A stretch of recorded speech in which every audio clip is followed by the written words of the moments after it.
Mr. Seamus Fox, it is such a pleasure to see you back on the podcast. Dan, it's my pleasure. Really looking forward to having a conversation again. Do you remember when we did the first episode together? What, 3 years ago? 4? It must be 2, 3. What are we now? 2025. When did we go to London together? I think it's about 3 years ago. 3 years. Yeah. Okay, so I'm assuming lots has changed in the last 3 years. Yeah, just a bit. Just a bit. Okay, We'll dive into it here. Before we do, a lot of the work that you do now is based around values. Mm-hmm. Values is a really interesting term because I think depending on where you learned your values or where you learned about values, you can have a very different perspective on what values are. And I think that probably comes up a lot in the work that you do now. So talk to me a little bit about your mindset and understanding of values at the moment. For me, my understanding of values has obviously come from studying under my mentor, which is Dr. DeMartini, and his understanding of values. And it's, for me, values is very much about looking at what your life is demonstrating is really important, and not about what you think should be important for you. And even that language, like should, we hear the language, I must, I should, I have to, I need to. That's imperative language a lot of the times, and that's usually the injection of somebody else's values. Because when you're doing the thing that you actually really want to do, you just generally spontaneously act on it. You take action on those things. So understanding the values piece for me through DeMartini's work was a crucial part, I think, of understanding myself and a lot of the conflict that I used to have, a lot of the wondering why I wasn't doing this, wondering why I wasn't going after the things that I said was important. And then beginning to understand, okay, well, that's not actually important. That's not actually what I really value. And this goes back thousands of years, man. It goes right back to the Greeks and Aristotle with teleology, the study of meaning and purpose. There was a Scottish philosopher in the 1800s called David Hume, and he called it the is versus the ought. And the is was living in your values and doing what was normal for you. And the ought was more about how we should live and how things are supposed to be. And the is the prescriptive living, where I prescribe to you what you should be doing, and you should be doing this. This is important. And then the ought, or the is the descriptive living, which is you living in your values. So this has been going around for thousands of years, and I think ultimately behind all that is understanding what's really truly important for us and understanding what gives us meaning and purpose. And everybody that I have worked with and coached, they all have a different set of values. So a lot of the times when I'm deep diving with someone and working with someone, when I get to see what their life is demonstrating compared to what they think it should be, a lot of the times they're two different things. I thought I'd make it more than 5 minutes before having questions. But when it comes to values and the is and the ought, we'll start there. What about some of the shared values that we do have as communities that serve the community? For example, a shared value might be that, like safety, okay? So group safety as opposed to personal safety. So that's a slightly different value, security or safety for the group. How do you start to pick apart the group or the ought values that do serve us? Because there are probably some that serve us, of course, and the ones that are not so helpful. Because I would see that as a tricky landscape to navigate, because there are certain things that, like, my family and my friends and my close community probably all believe together that serve us all as a whole. And then there's other things that my family believe that I don't think serve me anymore because it comes from more them than me. Does that make sense? Yeah. So I kind of, what you're getting into is like society's values and almost kind of, it's not social idealisms, but there's morals and ethics that society is kind of run by. Some of which are toxic. Yeah. And some of which can actually serve the community. Yeah. 100%. But deep down within that is what you find really important. And that's your personal values. Like, you're not getting out of bed first thing in the morning because of safety and everything else, or what other people think is a value for the community. You're getting up to fulfill something that's most important to you. And it's your values and what you interpret as most important for you is kind of dictating that. So our perceptions, our decisions, and our actions are usually determined by what we find most important, but what we find is most meaningful, what gives purpose to our days. And a lot of the times why conflict occurs, from what I've seen and working with people and myself as well too, Dan, is the expectation for us to live according to somebody else's. And when we have this expectation for us to live according to somebody else's values, we don't get to be ourselves. Mm. And when we're not getting to be ourselves, we create conflict internally for ourselves. And that shows up in many different ways. It shows up in addictive behaviors. It shows up in loss of purpose. It shows up in feeling like you're disassociated. You don't know who you are, what you're doing. Like, what am I actually supposed to do and fulfill here? Because I'm trying to live according to somebody else and trying to live according to what society says is really important. But internally, a lot of times you're getting that nudge, you're getting that feeling, you're being guided a lot of the times. They go back to what's really, truly important for you.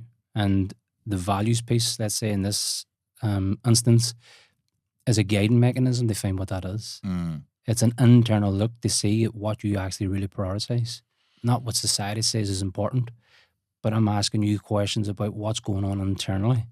Where are you organized? Like, where do you have energy? Where are you inspired? Like, what are you thinking about that you want to bring into fruition?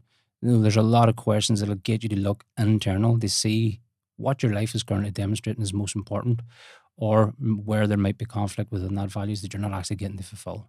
Because especially in business, Dan, you'll see people that at business that like they're not performing in this way. There's something wrong, or they're not valuing the same things as me, and they won't. Like, people won't value the same things as you. There might be similarities, but a lot of times they can be completely different. And when you get to understand and take a wee bit of a deep dive into yourself and ask the right questions, you start to become conscious of what's actually really important for you and what's really making you tick. And if you're not doing that, then you're going to feel out of place a lot of the times, or uncomfortable, or not feeling fulfilled. Yeah, you're not aligned. Yeah. I suppose, listening to talk there, if I was to revisit my question there, suppose if you did take the time to look deep inside and question your own values, you probably find yourself aligned with some of the societal values that serve you and the group. But a lot of those societal quote unquote values nowadays are not for the good of society. They're for the good of an individual or an organization or something. And that's been fed down the chain. So when you think about your own values, you'll probably spot the ones that aren't necessarily for the greater good. And also not for your good, because you're part of the greater good. So you'll see the lack of alignment there. But if you never take the moment to look inside and know what your values are, you won't be able to recognize the ones that would serve you and, by extension, the greater community. 100%. And especially in an organization, the person with the most authority is the one that dictates the values. It's their values. And it's the values and their from values them. Usually the shareholders' values. So it's the values trickle down. Yeah, for sure. From the person that has the most authority to the least authority, the values from the person at the top is the person that's kind of dictating what's going on. But underneath that, every single person has something that's most important to them. Now, they might be showing up in life and work to fulfill what's most important to them. It could be their family, it could be connection, it could be finances, it could be travel, whatever it might be. I love looking at what that actually is for you. And a lot of times people are like, I didn't think it was that. I thought a common one, I thought family was my number one value, but it might come out as business, and family might come out as number 2 or number 3, or even number 4 down the line. They're like, oh, right, well, I thought it should have been number 1. Yeah, but your life is demonstrating that this is actually most important. This is what's showing up. This is what you're thinking about, where you spend your time, where you're organized, where you're focused, what you're looking to bring into fruition, etc. So for me, it was a realization when I started to really kind of deep dive into this, understand this, and learn it from myself, and then taking it to people that I coach, that we're all completely unique and individual. Yeah. And that everybody's trying to fulfill something that's most important to them, not what they think society says. When it comes to the human being, because you've said a few times to me today that everybody's different and a lot of people's values are different. How do I separate values from fundamental human needs? So I think, and I haven't really put too much thought into this, but I think right now, we can correct me if I'm wrong, but most human beings have a baseline need for connection, significance, purpose. I don't know all the fundamental human needs, but there's a load of them. Yeah. Also, connect to that the likes of Maslow's hierarchy of needs. All human beings have a need for oxygen, shelter, food, water. So there's a set of things that we all need. At what point on that journey does that start to branch off. Like, you value travel, I value business, because a lot of what I observe is I value business because business gives me a sense of purpose and significance. But I could also have purpose and significance by serving my family and my friends and doing something different. Business is just a tool for that. So I don't actually value business. I value purpose and significance. I value cars because I like cars. Some people like cars. A lot of people like fancy cars because it represents success. I want success because it represents respect. Respect represents connection and love. Back to the fundamental human need. I could forego the car and work on connection and love with my family. So sometimes when you're talking about values, I'm wondering how many of us actually have different values, and how much of those values are just downstream from some level of fundamental human need. Now, I do accept we're all different and we have different interests and our environment will affect this, but at a baseline level, are we really all that different? Well, when you boil it right down, I suppose there's a lot of similarities, of course. And even like if I'm going through a determination process with someone and like business comes out as number one, I'm not leaving it as business because it's too vague. Or work is my number one value. Okay, that's too vague as well. I want to take a deep dive in. But what is it that you actually really value within your work? What is it that you actually really value within your business? What is it that you're actually really getting? And as you mentioned, it might be connection, it might be community, it might be fulfillment, it might be the value of service, or whatever it might be. It's completely individual. If you take a wee bit of a deep dive into understanding like what's underneath that, again, you're going to feel more connected to that, because there might be times in your life, or again, especially in business, that you're not getting to do that. And you're not getting to fulfill what's most important. You're not getting that feeling of connection or community or whatever it might be. And 100%, I think that if you look at Maslow's hierarchy of needs, definitely you have those needs that need to be met first and foremost. But then when you start to move out of survival and kind of into thrival, it's when you start to fulfill what's most important to you. And again, we look at goals and vision and everything else. That's when you start to go into that Maslow's hierarchy of needs is self-actualization and fulfilling like a bigger purpose or a bigger goal. But again, for me, that kind of comes back to it being really individual again. Like, you might get swayed by social media, you might get swayed by friends, and you might get swayed by business partners that we're going after this and this is what's important, or we need to do this, etc. But if you bring it back again, it might not actually be the thing that's really important for you. Like, what is it that you actually really want? What is it that you actually really need? What is it that you want to fulfill most? And why I suppose they're individual, Dan, is because, as you've mentioned, we're all human beings and we've all had different experiences. And a lot of the times, the thing that we're doing is to try and fulfill something that we thought we didn't have. So I call it a void. A void is something that we think is missing. And a lot of the times the value is trying to fulfill the void. So whatever we deem most important every single day is what we're naturally going to gravitate towards, because in some way or form it's filling something that we either perceive we didn't have or perceive that we currently don't have. And a lot of times your perceptions, decisions and actions and your behaviours are going to gravitate towards what you find most meaning and purpose in, because that's giving you the most value in trying to fill what you think is missing.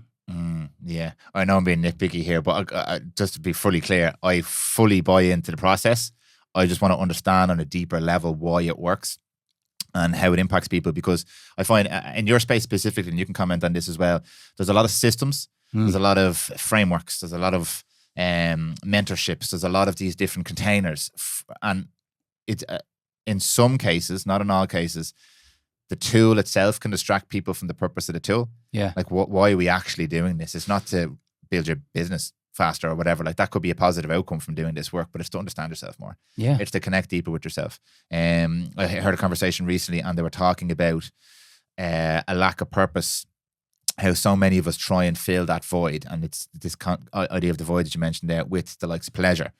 Short-term pleasure, distraction, any of these different things, and that can lead to then some of these negative outcomes like addiction, or like we'll talk about things like self-sabotage and procrastination and all that kind of stuff. But for the more serious consequences of trying to fill that void, you can go down some bad paths. Yeah. And I've always looked at all of those different routes, like addiction or alcoholism or anything like that, as just symptoms. Yeah, it's not the alcohol, it's not anything. There must be something inside that you're trying to either move away from a pain, or and for a lot of people who've suffered with trauma and things like that or experience, or a hole you're trying to fill. And like with the easy thing to do for us is fill it with short-term pleasure. And then we just need more and more and more of that. So like people talk about issues with social media nowadays. I personally believe that's an issue with purpose and identity. Yeah. Combined with the hyper addictive nature of these tools. So we don't exist in this perfectly neutral world where it all depends on how we feel and what our mindset is. We're being nudged or shouldered violently this direction 100%. with the chasing fast, readily available satiety or satisfaction for this itch that we have. And I think it's the itch that we should start looking at. Well, like, what's that itch? And that's essentially what you're talking about here. Yeah. That void or that need or desire or fundamental human thing that we're looking to either fill or grab. And a big part of that process, as you touched on already, is it's just bringing everything back. Like, let's drown out the noise. Let's get away from all that stuff and let's take a wee bit of a look internally of like what you find is most important. And again, they shift and change. You know, the things that you value between 10 and 20 and the things that you value between 20 and 30 and 30 and 40 are going to be different. And then at different times, you might have like specific events or something that happened, etc. And you'll have a shift in values. If you have a kid born, you're going to have a shift in values. You're going to start to prioritize different things. The big component for me is why I like to take people through it, is because of the conflict occurs that a lot of the times that people feel is because they think it's this, or they think it should be that. And then they're beating themselves up trying to match something that's actually not really that important for them. Where if I take them through this process, you can go, oh, well, here's what's really important for you. This is what your life is demonstrating, is where you're feeling inspired and motivated, etc. This is what's important. So can we start to match your goals and your vision and your aspirations and everything else in and around this? And sometimes it's like a state of kind of authenticity where they get to be themselves instead of trying to live according to what other people say is important. You work with a lot of very successful people, objectively. Yeah. In the business world, CEOs, leaders, COOs, people who have demonstrated a level of competence, skill, work, like a lot of good qualities to get to. It's very rare you'll get to that level without some good qualities. What are some of you said it's a lot of people are living based on values that are projected onto them. In the space that you're working in specifically, what do you see as some common threads between a lot of these people that you work with, these values that aren't aligned with them, but that they're living by? Yeah, I must see some kind of things that come up over and over again. Yeah, 100%. And again, it comes back to that expectations. A lot of the times, it's the stress and the expectation for them to live according to something that's, again, deemed important for them in business. And business especially, you see a lot of the company values and stuff. You know, and a lot of times, like, they're well-meaning, but a lot of the times they're kind of plucked from there. And they're stuck in the wall, and then they have the expectation that everybody's supposed to live by these. Now, they have their place, but again, is that what a person is going on to work to fulfill? Probably not. They're probably going on to fulfill their own needs, like we've already talked about. So with the people that I coach and work with, some of the stresses that they feel a lot of the times is, again, like, them not getting to fulfill what's most important to them, because maybe they've taken a business or a company and they've grown it in a certain way, and now they've got all these obligations and responsibilities and everything else. And sometimes the thing that they actually really started the business for or got into the business for might not be what they're actually doing. And they're feeling unfulfilled. They're feeling lost. They feel like they haven't got a purpose. They're using a lot of distractions in terms of maybe food or alcohol and everything else to try and fulfill that need like we just spoke of. So yeah, bringing people back again to kind of getting them realigned again and understanding, like, what do you actually want? And are the having values an honest that, conversation, like, what do you actually want and what do you actually need? And at that level, like, these people are obviously quite successful. Are the pressures they're feeling, is it money? Is it to grow more money? Is it a certain size of company? Like, what are some of the things these people... I find it sometimes I listened to, I might have mentioned this a couple of times. Did you ever hear of Dr. Clara Santos? No. She has a podcast called The Happiness Lab. She set up a course, I'm not going to butcher it by trying to remember where, but one of the big American colleges set up this course around happiness. What is happiness? It was meant to be a very small course. 400 or 500 people showed up on the first day. The thing blew up, and she developed this very successful study and education on happiness, and she did a podcast. And I remember hearing one episode of this podcast where she spoke to this guy who was essentially a fixer for the ultra wealthy, someone who managed problems that only people who have a ridiculous amount of money experienced, right? And he was saying that he worked with millionaires, billionaires, and trillionaires. Ultra wealthy. Money is just ridiculous. And he said their emotional experience of their problems was the same as someone who couldn't pay for their bread that week. And this is a really hard thing for people to understand, especially people who are on the lower end of that economic scale, who are struggling week to week to feed themselves and their family. And one of the problems he mentioned with one of his clients was they had a yacht that was so big, it couldn't berth in most of the global berths for yachts. And this was stressing him out. That was my reaction. Exactly. And they were exploring, between him and Clara Santos, they were exploring this idea that for this person, he perceived those problems as the same emotionally, had the same impact on him, his body, his spirit, everything, as the person who couldn't. He felt that stress. And for us, that sounds absolutely ridiculous. But I think it's important to acknowledge, to understand the human condition. It doesn't, these CEOs you're working with, I don't give a fuck about their problems. Man, they have the money and the power. But for these people, you work with them directly, they probably have the same emotional experience around their problems. 100%. They're just different type of problems or different scale of problems, but they're still human problems. 100%. They're still a human being. Yeah. That feels the same emotions as me and you. Yeah. Why would they be any different?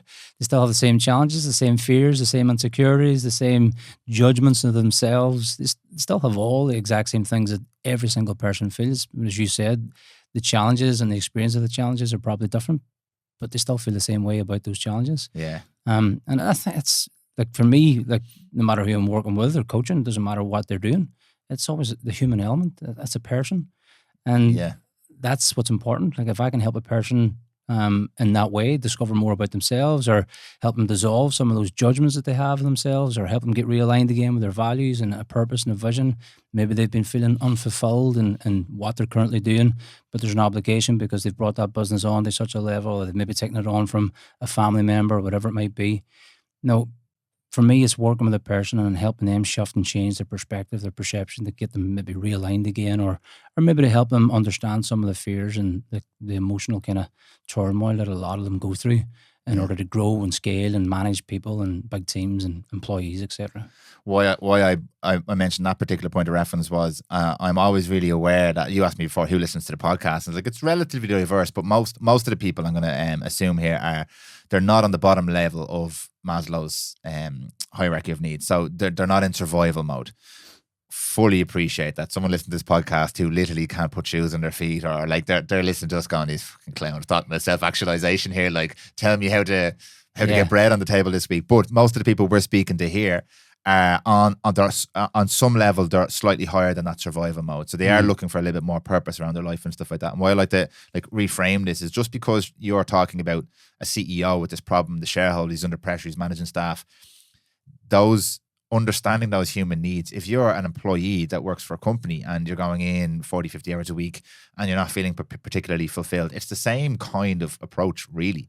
You're trying to understand, like, where in this can I find some meaning? What even is my meaning? Am I even in the right place here? And for us, we are very lucky. Most of us listening are in a position where we can make certain decisions about our lives. You could potentially leave your job if it wasn't fulfilling the thing, or you could not leave your job and make decisions about what you do outside work. We'll talk about some of the challenges to that now in a minute, but I just think it is important to reframe this idea of this is just for a certain type of person. And like, you do this coaching with this type of person, which is obviously a business decision, but the general rules apply to most of us. 100%. We need to figure out what lights our fire. Yeah, 100%. And at a deep level. Yeah. And why. Yeah. And the thing is that you touched even on meaning and purpose. Essentially, you can kind of derive or get meaning and purpose from anything, really. It's down to you. No, there's no universal meaning and purpose. I like this. It's down to whatever you place meaning and purpose on. It's like Viktor Frankl. Like, he was able to find meaning and purpose in a concentration camp. Yeah. And he found meaning and purpose because he wanted to survive. He wanted to get out of there. But he had to get through those days. You can find meaning and purpose in absolutely everything if you begin to shift and change your perspective on whatever it is that you're doing. Yeah. And then you can also start to, what I have found personally anyway, you can find meaning and purpose in the small things. As in, like, is this an act of service? Or like, if I'm doing the dishes, this is an act of service to my family. I'm doing these dishes or whatever. And then you can also start to integrate more small things that feed into more meaning and purpose for you. Yeah. I would agree with you there. I don't think there's a meaning of life. I think you can find meaning in life. Yeah. It's a meaning you give it. you give it the meaning. Yeah. It is your perception of life that gives it its meaning. I don't think there is 100%. this thing that you do or this person that you find that like, oh, my life has meaning all of a sudden. I think you can find meaning and integrate things that you align with. Yeah. Because there will be things that do resonate more with you, for sure, as you said earlier on.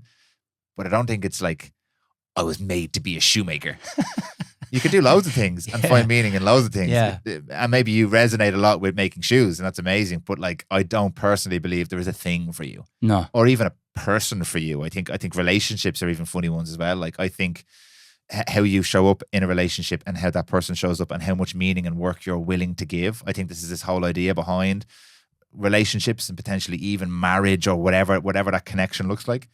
It's the work and meaning you're willing to put in is what makes that this beautiful thing. 100%. I don't think it's this idea of like a soulmate, just this one perfect puzzle piece that fits your I don't personally believe that anyway. No, 100%. I think it does depend on what your intentions are and what you're looking to get and what you focus on and what's really important for you. You can add meaning and purpose to anything at all.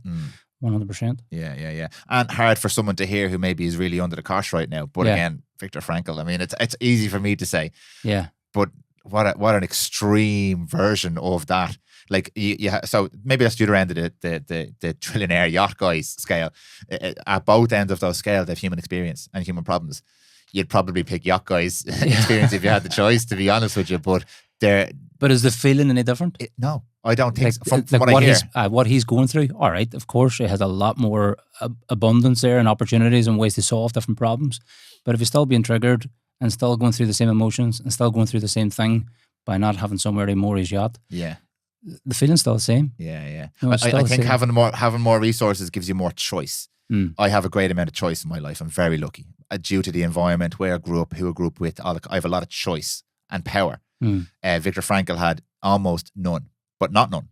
Yeah, by his account. Yeah, he still had choice and autonomy over his mind, thoughts, which I think is just incredible. And again, it's hard for me to sit here and say this because someone's throwing their fucking look at this privileged guy sitting here saying this. But I genuinely believe the vast majority of us have an element of choice. Some don't.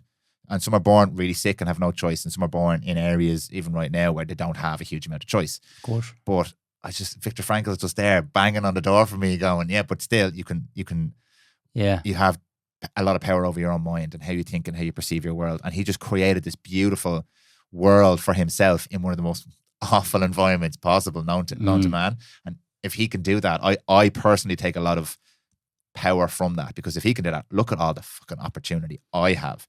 And again, just back to my original point, most of the people that maybe you speak with and I speak with and listen to this podcast are in a similar position to me. We have more choice than Viktor Frankl. Yeah. Maybe 100%. Not as much as trillionaire guy, but like, that's really empowering for me. Yeah. I think even like what you said about like the shoemakers thinking, oh, this is my purpose, I'm destined to be a shoemaker. Yeah. No, even just from your own perspective and from me as well too, and anybody that's listening, I think definitely not being so rigid around certain things and pigeonholing yourself into like this. Well, a lot of times your identity will revolve around what it is that you really value, but that shifts and changes. You know what I mean? You're going to, like, I identify, like, I've got a family, I've got kids, I've got a wife, I'm a business owner, but I'm a coach, and I identify myself as a coach because it's one of my highest values. So my identity revolves around the thing that I find most meaning and purpose in, and that's usually how I identify myself. Now, should you be as rigid and go, this is who I'm supposed to be and what I'm destined to become, and that's it? Probably not. I think like have a wee bit of flexibility because it could shift and change. If you pigeonhole yourself in, then a lot of times then that can be restrictive and then unfulfilling as well too. So yeah, I think it's not a one size fits all that this is who I am and this is what I'm going to be for the rest of my life. I've been doing this for the last 20 years. That could shift and change. But the last 20 years has shown me that it's been consistent and I really, really enjoy it and I get value from it. So it's obviously something that I really prioritize and value. Yeah, and that's an interesting place to bring in this idea of societal expectations. There is a societal expectation that we go to school, go to college and get a job and progress through that job and have our pension and retire. That there, for me personally, because this is that pathway suits some people. There's so much friction for me with that pathway that there's a value that society holds in general that would be a fairly readily accepted societal value, shifting slightly now, and it's not a value I hold. Me either. So there's a societal expectation that you probably, and you can speak to this, but I felt friction and I still feel friction. It doesn't mean anything to me now, but I still feel the resistance to my lifestyle choice from friends or comments or a media I would consume, or a general impression that this guy's fucking stepping outside the norm here, and it makes everybody uncomfortable, and then I feel uncomfortable because I want to be part of the group, but also I don't want to do what the group are doing, and am I just doing this as a rebellious, and was this in my... There's so many questions I ask myself, but ultimately if I pull out of that, I'm like, this is what I'm doing now, feels really aligned for me. Yeah. Sitting here with you on a Friday having this conversation feels so right for me. That's what I'm leaning into, rather than this fear that I have on the other side of, geez, I should be doing something right now because I'm always supposed to be doing something. Should. And it's between 9 and 5. Should. I ought to. Ought to, should, yeah. Because it's fucking 3 o'clock and I ought to be working. And so, rather than what it is. We're sitting here having a conversation on a podcast on Friday. Yeah. Which I'm fully aware I'm in a privileged situation, but also I made a lot of decisions that led to this. Yeah. So it's not just pure luck and chance. I had opportunities that other people don't have. Absolutely. Support other people, 100%. But I embrace that. But you've created your opportunities as well. And I've also created some opportunities, 100%. Yeah, you've 100%. took action. You've had something that you wanted to move towards. You've valued something. You've created something. And I think definitely, like you touched on with the whole society thing, the white picket fence and get a mortgage and get yourself into debt, or go to university and get yourself into even more debt.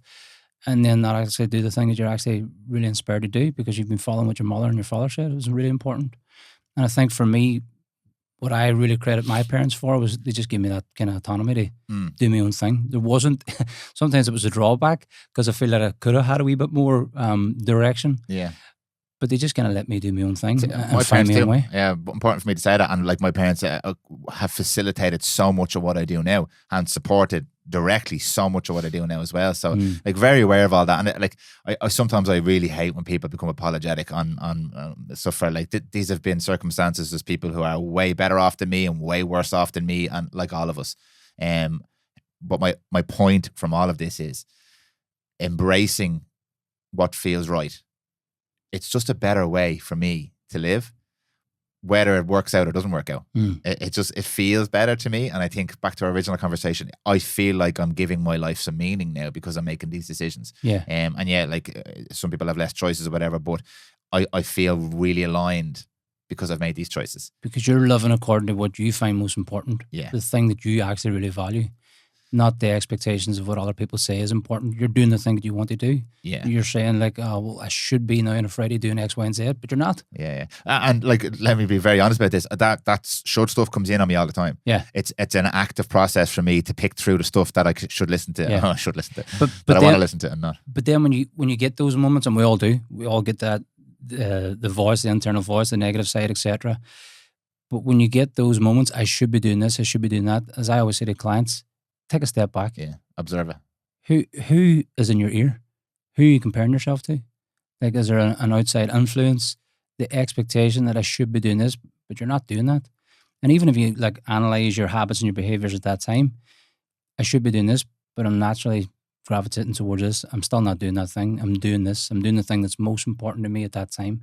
So again, it's that expectations and the language that it kind of gives you a wee bit of a nudge to see that it might be the injection of other people's values, because we don't use that language when we're doing the thing that's most important. No, I love to do. We're just doing it. Yeah, I love to do it. I'm inspired to do it. I'm focused on doing it. Yeah. No, I'm not saying I should be doing this and I need to be doing that. Yeah. Probably not that important. Yeah, it might be important, but it's worth a look at anyway. the minute. Yeah. It might not be that important because you're doing the thing that's most important. Yeah. I want to get the comparison in a second, but I have an important question I want to ask you about some of the previous stuff we were talking about. You have mentioned that when you observe somebody and how they actually live, it's a great indicator of where their values really lie. I have some questions about this, right? Because I've experienced personally and I've seen in many different situations that people oftentimes can act based on environmental factors, experiential factors, past issues, trauma, behavior, habit. And they're not acting. My observation of the behavior is not because that's what they really value. It's because that's what they have repeatedly done and it's become a behavior and it's become a pattern for them. But if they didn't value it, they wouldn't do it. So let's take an example, right? Because I feel like we're going to have a bit of back and forth on this. Let's take an example. Somebody who drinks excessively. They're drinking excessively for many different reasons. They're trying to fill the void, obviously. But in my opinion and from my observation, it's not because they value drink. They want social connection, sure, but in a lot of addiction cases, it's because it's a move away from pain. Yeah. So the behavior has developed. It's now a habit. It's something they do regularly. Something makes them feel better than how they felt before. They're still perceiving a benefit in it, They are, or they wouldn't do it. but drinking isn't a value. Yeah, it's a behavior, and a behavior is a value. You're Or looking is at the it. outcome of the behavior the value? No, well, your values aren't words. Your values are behaviors. Your habits and behaviors. Your habits and behaviors are dictating what you value, what you find most important. So even in the most destructive behaviors, there's a benefit for that person, and they simply wouldn't do it. So they're perceiving more benefit than drawback to go and to do that thing, or they wouldn't do it. So do we have a language issue then? The word value is the problem here, I think. Well, it could be. Yeah. Yeah. Because that is not a value for somebody, but Yeah. they value what they get Well, from that it's thing. not a value for somebody according to what you're thinking. Yeah. But if they didn't appreciate it or didn't get a benefit from it, they probably wouldn't do it. I'm trying to effectively communicate an example here that kind of says, because I know you know where I'm coming from, but say, for example, I have an issue with my partner. I'm in a relationship, I have an issue with my partner, and it makes me very uncomfortable. I want to connect with my partner, but it's really uncomfortable. I don't know how to do it. I don't have the skills. I've never been taught how to do this. My environment hasn't facilitated me understanding how to connect with my partner. So I drink to make myself feel better about that. And that's causing all sorts of problems, destructive behavior, etc. But my value is my partner. I on some level, I've thought about this and I want to connect. It's not that I don't care about my partner, but I'm drinking because I don't have the skills to deal with this. Now we're saying, because we're observing this person drinking, that their value is drinking and not their partner. Not necessarily. Okay. But they're drinking for the outcome to be able to speak to their partner. Well, they're drinking for the outcome to not feel They the lower, pain. yeah, they lower their defenses and Yeah. maybe communicate better. But they or- don't communicate better. They're just drinking and it spirals. Right, okay, so do they actually really value their partner, or do they value drinking more? I can see how a coaching session with you goes. I'm interested in looking at what Yeah. what is actually your behaviors are dictating. Yeah. So I'm looking at your habits and behaviors, not what you say, like my partner's really, really important, but I'm out at the bar every single weekend. Okay, so is your partner really important, or are you interested in getting away? Yeah. I fully appreciate the importance of asking that question, because Yeah. the person needs to become aware of their behaviors first. But I am always, and the reason I ask this, because sometimes I have conversations with people, and I'm always I like to observe in conversations. I've really shifted, maybe it's not obvious in the podcast, but I've shifted away from like trying to make you understand my perspective on this thing that you've said, Yeah. to just sitting there and just like observing like what people say and maybe why they said that. And I've noticed a lot more that, they're saying that for the same reason I say those kind of things. If they've said something that's maybe offensive, that's an insecurity or that's a protection mechanism. And I find myself getting a lot less triggered by things people say now, because I'm like, they're only saying this because they're hurting or something like Yeah. that. And I'm like, and then it's more compassion I have for that person. Yeah, I think for me, like kind of going on what you're saying, and I totally understand it and get it as well too.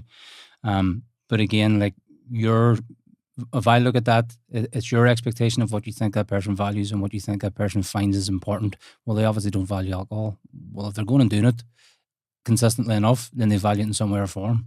No, there's a benefit. I think it's a language issue, because I Yeah. know they value alcohol, Yeah. but I don't think alcohol is a value that they're pursuing. Well, a lot of the times it might be because of an unfulfilled highest value. Yeah. It might be because of an unfulfilled like real purpose within themselves. They're maybe not getting to fulfill the thing that is actually really inspiring for them, and that's a way out. That's a distraction. Yeah. It's a numbness of the pain of not getting to do what's most important for them.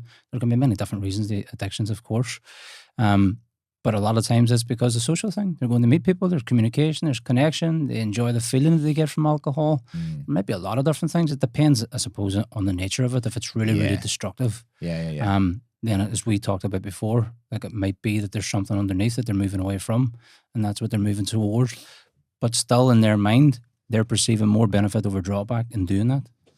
Yeah. And that's why they're going to do it. Yeah. Do you ever experience pushback from people who might interpret it that way? So say, let's take this imaginary person I've made up who it's a destructive behavior. Let's be very clear on that, right? Because I think like I have this opinion on most things. I shared with you earlier on alcohol. I don't have a negative relationship with alcohol at all. I 99.9% of the time do not drink. Every now and again, I might have a glass of whiskey with my dad, and it enhances the experience. That's a valuable experience for me. Alcohol has played a positive role there. I don't think it's healthy.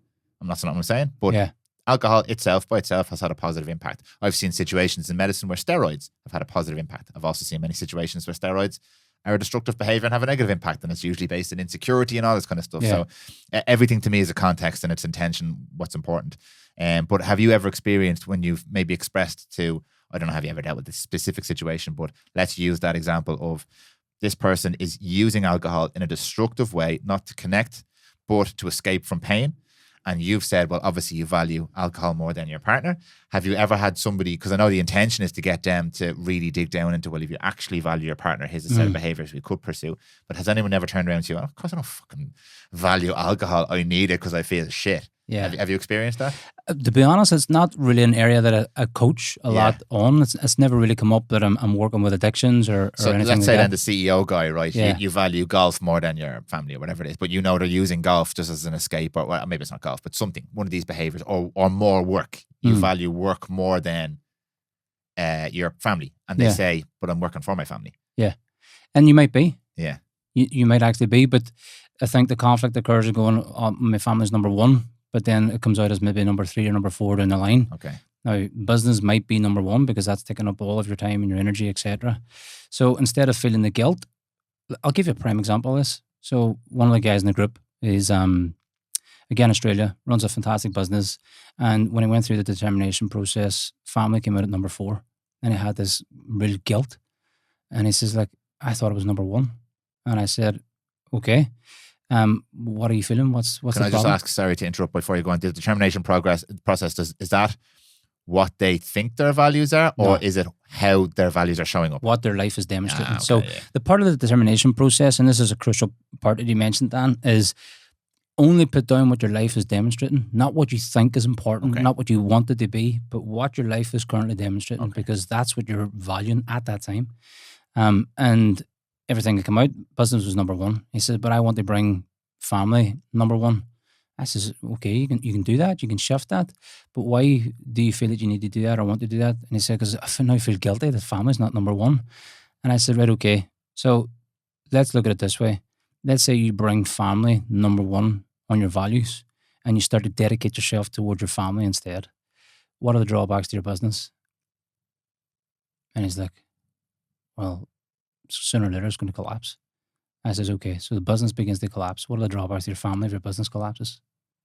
And he's like, right, okay. So when we started to get him to look at the other side, which was, right, if you now start to shift family number 1 on your business or number 1 on your values, which you can do if you really want to do that, the outcome might be not what you're thinking of. It might not be exactly what you actually want. And it's the expectation a lot of the times, again, because of society, that we think it should be number 1. But if it was number 1, the drawbacks would be you'd have no business, you'd have no income, the family would be worse off, blah, blah, blah. It doesn't mean you don't value your family. It doesn't mean you don't love your family. But it's just not as high on a priority compared to what your business is right now. And underneath all of that, the business is to provide for your family. No, it's not all the time. But in the vast majority of cases, they're going to work to provide a life for their family. They're going to work to provide security for their family. They're going to work to provide income for their family, whatever it might be, to build a family, etc. And I think sometimes it's getting that realization and seeing that the order that they're in and going, okay, I can accept that and stop like beating myself up because of the guilt of what I think it should be and honor it for what it is. Or if you want to shift and change it, you can shift and change it by linking lower values to higher values. But then what's the outcome going to be, especially in business? Can I ask you as Coach Seamus, right, in that specific example, this is interesting, that particular guy, do we have to view this as like a zero-sum game, or rather than if you spend less time in the business, you're going to have more time with the family, but your business collapsing and everyone's going to die and the world's going to build down? Is there, okay, well, what can we actually do? We can just restructure how you're operating your business, because in most cases, you don't need to be doing what you're doing in the business. 100%. So that's probably a common thing you see, because that's me all over, and it's most other business owners I speak to. Oh, I've no time, and most people will turn around to me and say, if, like, I often think if an investor or someone came in here tomorrow, they'd be like, the fuck are you doing all this stuff for? Like 80-20. You don't need to be doing any of these things. Yeah. And you're telling me you're too busy and you can't spend time with family, but your business not growing fast enough. So there's probably a happy middle ground. Not, okay, Seamus told me, fuck the family, because ultimately the business is going to pay for the family. Well, hold on a minute. I didn't say fuck the family. you all heard it. You just said it. I'm just going to clip what he just said there. But you know what I'm saying? It's not either or. There's probably another solution where, okay, in this current state, you couldn't just leave the business and spend that time with the family because you've no systems to support that. But potentially you could reconfigure your business. 100%. And then someone else could be doing a lot of the work that you're doing, and that continues the business growth and gives you time for the family. So that's, again, a privilege that maybe that man might or might not have depending on his business model or whatever. 100%. It might be because the business isn't set up in a way that gives him that freedom. Yeah. It gives him that time. 100%. And that's business things that it has to go through and putting on systems and process and bringing on team or whatever it might be that he needs to address at that time. Or again, if he wants to take that step back, again, a question I'll ask is, okay, so how would it benefit your business if you spend a bit more time with your family? Are you going to show up happier? Yeah. Are you going to show up more productive? Are you going to be re-energized? Are you going to give your team kind of more leadership skills to grow and figure things out for themselves? Like, what would the benefit be to the business if you did that? And find the benefits of spending that wee bit more time with your family in terms of how it actually benefits your business and how it might help you grow. Or again, it might be back to the things that you're saying, like you might need to create better systems and do all this. Again, I've shared this before. I talk about it like within a business. Look at the shit list. Look at all the stuff that you're doing, the 80-20. What are the things that you're doing within your business that you don't even value, that you should not be doing? Yeah. And then list them all out. And how can I begin to automate those things? How can I begin to delegate those things? Maybe I need to eliminate those things. It's so funny, man, how our brains work, right? Because this is one I always fall into, this trap with business. And we can transpose this over onto like working for people and stuff and like quote unquote regular jobs now as well. Yeah. But in the business, you build this business because usually two reasons. One, you want to do this thing that you enjoy doing. And two, because you want more freedom, more time. I build this business. There's the whole meme about sick of working 9 to 5 for somebody else. So I quit my job and I work 12 to 12 for myself for less money. But it's this idea that you built this business to facilitate a lifestyle and you end up building something that's actually trapped to you. You have less benefits than if you work for somebody else and more stress and all the responsibility and no freedom and no time. And you did it to yourself. So there's this guilt and shame attached to it as well.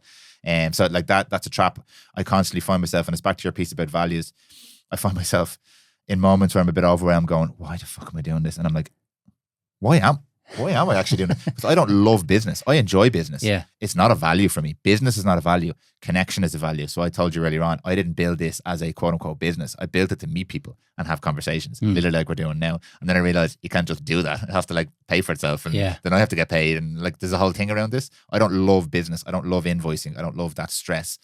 But other people do. Other people really love that within your business. And it's getting the right people on board and I giving struggle them... with that sometimes. Do they, or are they just keeping themselves busy because there's other things going on? No, but I think that other people really, like, there's people that are accountants, there's people that love those things, people that love getting stuck into a lot of those things. Do they love accountancy though, or do they see? Because, and sorry, let's transpose this to accountants, right? And I'm going to get stick here now because there's a couple of guys on my team are accountants. I always bring up accountancy as the job, as in like, oh, that's the job. So we'll talk about accountants, but you can be an accountant and you can do your job really well and find a sense of purpose in accountancy.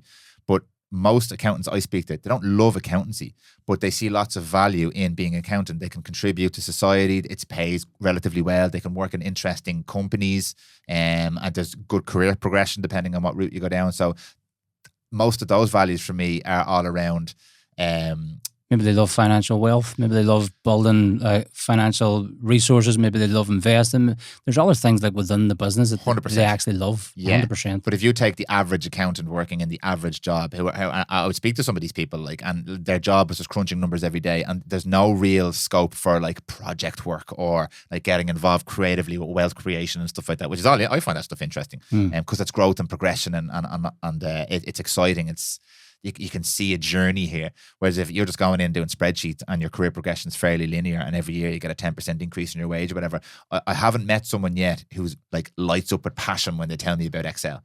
I know some people enjoy that, and that's fine.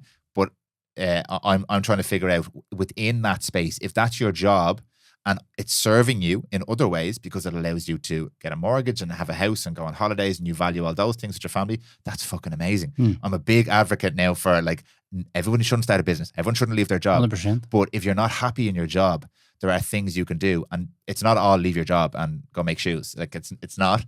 But within that container, I think you could do the same thing that I do and you get your clients to do. You can stop and go, what is it that actually, where do I find value here? And maybe you like working with your team. Maybe your manager's sound. Maybe you enjoy the connection and community. Maybe you like the team nights out. Maybe you do actually resonate with the mission of the business. Rare, but does happen. But if that fills like these 3 cups, what's going to fill the other 7 cups? And it can be done. What can I do outside of this that fills these other cups, and not try and take all of my meaning from something that I'm told I should take meaning for? You should be proud to work here, Seamus. Yeah. I don't give a fuck about this place. But it's on the wall, Seamus. We're all in this together. I don't care about this place. So it's okay. That's okay. Exactly. I'm working 9 to 5, Monday to Friday, and then I'm home to my family and I'm chilling with my kids or I'm planning a holiday, and that's what they're going to work for. And that I care about kayaking, pal. I don't give a shit about your business. I don't care about fucking delivering food fast or whatever it is that we're doing here. I want to go kayaking, and this facilitates that. I think that's okay. Of course. But I think it's going to take you stopping, just like the CEO or whoever, it's going to take you stopping for 10 minutes to go, what is it that I actually care about? Because just from my conversations with people, there's a huge amount of people who they don't care about the job or actively dislike the job, which is even worse. And they've nothing else to fill that up. And I think, again, speaking to the demographic I'm speaking to, even if you work 60 hours and have 4 kids at home, there are still more choices than Viktor Frankl. So, again, I'm not preaching from the pulpit here at all, but I think it's empowering to know that you can have this fairly straight cut lifestyle. It doesn't mean you can't do any of the things that you're talking about. Yeah, 100%. And even going back to do they love what they're doing? Maybe not in that context. Do you know what I mean? Maybe they're not really inspired to grow and create a vision and blah, blah, blah. But going back to the meaning and purpose, they're still getting a meaning and purpose in doing it. It's still fulfilling some values in some way or form. It's providing for their family. It's putting a roof over their head. It's giving them food, amazing, blah, blah, blah, all those different things. So in some way or form, they're still getting meaning and purpose from doing it. Again, kind of bringing it back to what we've talked about with yourself and myself and other people is, right, maybe change the word in, maybe hand that out to other people who love doing it. Maybe they don't love doing it, but there's people who do it. And as a business owner, it's important for you, if you want to thrive and grow, is to make sure that you get the other people around you that are doing the stuff that you don't like to do. Yeah. And you can get on with doing the thing that you actually really do, because that's the thing that's going to move the needle for you. That's the thing that's going to give you most fulfillment. That's the thing that's going to give you most inspiration. That's the thing, as Warren Buffett says, that makes you tap dance to work. You're getting to do the thing that you really love to do. Yeah. Or even if you're not in a position where you can get someone else to do it, change your perspective on the thing. Yeah. And that's what I'm actually going through at the moment. I mentioned to you, I'm actually being coached at the moment as well. And part of that coaching is just changing my perspective and not changing the thing, because there's some instances where I need to change the thing. Some instances where I need to hand off some stuff, outsource over here, eliminate, automate, delegate, all that kind of stuff.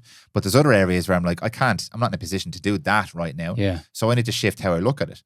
So what do I value? And we actually did this exercise. It's interesting outlining of what you're saying. Well, what do I value? And I value family and time and these kind of things. Okay, so this is in service of that. So it's now no longer this shit you have to do in your business, like fucking sending invoices or dealing with revenue or whatever. This is now something you're doing in service of your family, of this time, of this life you want to build. And 100%. It's actually working. It sounds so simple, but I'm actually, the more I do it, the more like, this actually fucking works. Yeah. Literally shifting my mindset about this thing that I used to hate doing and resisted doing and didn't do, and then it caused stress and resistance and resentment for me. And now I'm like, okay, well now it's not just this thing I hate, it's actually for this. And if I can balance those books in my head, if this is not so horrible that it's not worth it, okay, that's just a different perception of the same thing. Nothing has objectively changed. 100%. It's just shifting your perspective on that action. So what is the action that I don't like to do? Okay, so by doing this, how does it serve my highest value? How does it benefit my family? How does it benefit my growth of my business? How does it benefit my financial income, etc.? And even looking at sending invoices. No, right, we don't like to do it, but obviously that's a sign that things are going well. People are getting me money. Yeah. And we're like, I hate invoicing. Send these invoices out to get paid. So by just again, being a wee bit more reflective and going, okay, might not be the thing that's making the best use of my time. I would like to go and do other things for sure, 100%. But I have to do these things. Yeah. And if I have to do them, link the benefits of doing them to something that I actually do value, just like you said, like your coach is doing me in that exercise. And don't just do it because you think you have to do it. Actually think about it and go, okay, I do have to do it to run the business, but I want to run the business. It's not like someone has told me I have to do this thing. Yeah. And then similarly, let's go back to Mr. Accountant then, or Mrs. Accountant. Mrs. Accountant maybe doesn't love spreadsheets, but unless she's in a really toxic environment and she's being abused and the spreadsheets are literally killing her, that perspective can shift to, okay, the spreadsheets, let me go and do my kayaking at the weekend. Amazing. That's beautiful. 100%. You found purpose there. It's amazing. And now you can go in with purpose every single day, even if you don't love accounting or the company you work for. Now, that does shift. That's really nuanced, because if you have a manager who's a bully, or the job is stressing you out so much, or you've no good interactions there, they're all things to consider as well. And I know that's a reality for a lot of people who might listen to me going, it's not as easy as just, I now love spreadsheets. There's all this other shit going on. And Sandra's a fucking bitch every time I go in. And they're all things to consider too. It has to be worth the payoff. 100%. But again, it just goes back again to speaking to like the values in the wall in a company. That person's going to maybe get through the week and they're living for the weekend. They're going kayaking at the weekend, or they're planning the summer holiday. That's what they are finding value in. Yeah. That's what that job is for. It's because they're driving meaning and purpose. This job is helping me fulfill all these different things that I actually really appreciate, that I actually really value. Not what people in the business say is really, really important. Might be important for them, but individually, they're going to do work to fulfill what's most important to them. Yeah, and it might line up. You might line up what's on the wall, but if you don't, not a big problem. Yeah, because the thing is that the things that are on the wall, like the words, as human beings, we're not always that way. We go through all these different feelings. We go through all these different emotions. We've got so many different traits that are part of being a human being. So if there's a value in the wall that you're always supposed to be honest, and here, there's times in your life where you're not honest. There's times in your life where you tell white lies. So what am I now breaking my value? Am I now breaking the company's value? Well, if you go back to the company owner, is he always honest? Well, probably not. So now we're creating values within a business that people can't live by, and they have this expectation that they're not living up to the values in the company. They kind of come back a lot of times to those moral hypocrisies a lot of the times, which are expectations. They live according to things that we say is important or that we value, but aren't what human beings really do. There's times that I'm honest, there's times that I'm dishonest, there's times that I'm nice, there's times that I'm sad, there's times that I'm positive, there's times that I'm negative, there's times that I'm feeling peaceful and joyful, and there's times that I'm angry and cracking up. I'm a human being. Yeah. I'm never one-sided all the time. Either are you. No. And the more that we learn to embrace that and accept that as being a human experience, the more we can get to feel part of ourselves. Because a big part, especially like in personal development, is this trying to get rid of parts of yourself in order to love yourself. And you're never going to do that. And if you're trying to get rid of parts of yourself, usually the so-called negative parts, how are you supposed to be yourself? I think the more that you begin to embrace all of those different things within yourself as part of being human, as part of being you, you can get to show up more authentically. You can get to show up as yourself. So to tie that back into kind of like the expectations of people in business, they value these things and people should live by these things. A lot of the times they're moral hypocrisies that human beings can't always live by. There'll be times when they do, but then times when they don't. I think that's such a powerful, I think that message could really solve a lot of the problems that we have in the world and society and culture at the moment. I'm thinking of like how different people are and how we're on this just mad mission, not me and you personally, but it seems like society globally is on this mad mission to just androgynize everything. We all have to be the same, and the same needs to be this virtuous, pure human where everybody loves and respects everybody. And it's just so, it's idealistic, which is fine. You can always dream, but it's so unrealistic. And actually, in my opinion, it's a really toxic 100% expectation for humans, because it's ignoring human nature, fundamental human nature. And whatever about good and evil, there's bad people who do bad things, people who do good things. That's like a base version of it. But there's people who believe and live in different ways, and both of those ways are right, and both of those ways are good, and those ways don't gel. And in companies, you've got these cultures, corporate cultures, and people, even, I'm not even talking about like nationalities and identities here. I'm talking about just people from the same, grew up in the same place, same family, whatever. And our values are not always going to align. So to expect that is going to have friction all the time. Well, if you've got a real high value in family, you might see someone that's really highly driven in business as someone that doesn't love their family. And you might have this judgment on them. I can't believe that they don't focus on their family. I can't believe they don't love their family. I can't believe that they don't look after their family, etc., etc. And you've just created that kind of judgment and moral like hypocrisy if that person's supposed to value their family. Yeah. And they are now this type of person because they don't. Yeah. And they don't share that belief with me. Yeah, 100%. I think that kind of going back to like understanding the human element is we're human beings and we've got all sorts of stuff that go on within us, and we've displayed all sorts of traits. And it goes back to what we were saying before. Now be careful who you're pointing the finger at, because you get 3 pointing back. Yeah. What I judge in you, I also have them myself. Yeah, and it's usually when you're looking to externalize that feeling, that discomfort, it's usually because it is an internal feeling. Yeah. That's what I mentioned earlier on now about that if I see or hear someone say something, before I judge them, I wonder why that thing they said triggered me. And I was like, it's probably something in me. And then I'm like, by extension, they only said that because it's probably something in them. So we're both here just pointing fingers at each other, and it's just the two of us are in pain or have friction or something like that. Yeah. On that point you mentioned there about human beings and how how we're different and unique, and diverse, I suppose. Maybe that's not the right word, but I think about some of the standards that we try and hold ourselves to, because there's a lot of messaging now, and I'm sure you're very aware of this, around who we should be and what we should do, and as you said, the values on the wall, and what constitutes a good person, and there's all of this shit, and it's tied up in culture, politics, everything. I'm thinking about one specific example I can give, right? When I'm Jordan Peterson, when I read his book and he talked about honesty, that caused some conflict for me. First of all, because I realized I'm not honest all the time. Then I started to think about why. Half of it was because I was protecting myself from an uncomfortable situation. An example I use is maybe I didn't meet a deadline for a client and I would lie to the client, white lie. I had a technical issue or whatever, because I was protecting my ego. I didn't want to be seen as less than by that person. That was half of it. Then I realized the other half is I didn't want to hurt somebody. Jay would ask me something. You mentioned about Emma's hair and eyebrow. Maybe she doesn't know this. I shouldn't say it in the podcast. And she asks you, "What do you think?" And in your head, you're telling a lie. Like you're like, "It looks great." You don't know what the fuck you're looking at. Like, but you don't want to hurt her feelings. Yeah. So I'm not saying there's a time for dishonesty, but there's nuance to humans. So I understand the point that Peterson was making. If you can't, because what I did in work was I started to hold myself to a higher standard. I started to realize that the only reason I had to lie to a client was because I didn't hold myself to a certain standard. So I started to change my standards, which meant I didn't have to lie to clients anymore. So I wasn't now going, I could lie or not lie. I'll just say nothing because technically that's not lying. I was like, well, why was that late? Is there a way I can deal with that? Yeah, I didn't have a good system here, and I'd use it as a productive way to build systems. So I understand that. It forces you to live to a higher standard because you're not using lying as your way out. Completely get that. However, if Jill asks me a question and I know the answer, the truth would potentially hurt their feelings. And it's not like, how do I look in this dress, whatever. Like, my opinion on something that she holds really valuable, and I completely disagree. I might say, maybe I think something, but I'm not going to fucking shred her. No, of course. Because I need to be honest and get my opinion out here.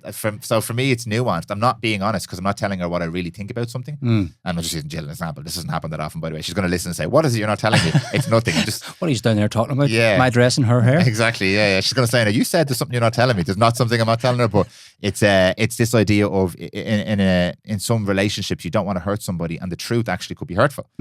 So do you modulate then? And as human beings, the answer is yes. I'm not being totally, and that means you're lying. You're not being totally honest.